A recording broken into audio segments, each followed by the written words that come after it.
বুকে লাগানোর গুণটা অর্জন কর। লাথি মারার গুণ তো মদিনার গুণ না, গালি দেওয়ার গুণ তো মদিনার নবীর গুণ না, গালি না দেওয়া মদিনার গুণ। লাথি না দিয়া বুকে লাগাবি মদিনার আদর্শ।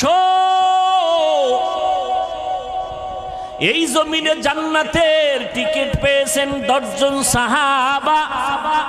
আবু বকর জান্নাতের টিকিট পেয়ে মরণ পর্যন্ত শুধু কান্নার আওয়াজ। আমি আল্লাহর আদালতে কেমনে দাঁড়াবো, কেমনে হিসাব দিব। ওমর কাঁদতেছেন, উসমান কাঁদতেছেন, ওই অন্ধকার কবরে আমি কেমনে একা থাকবো। হযরত আলী কাঁদতেছেন, রাতের গভীরে কান্নার আওয়াজ। নবী কান লাগাইয়া নজর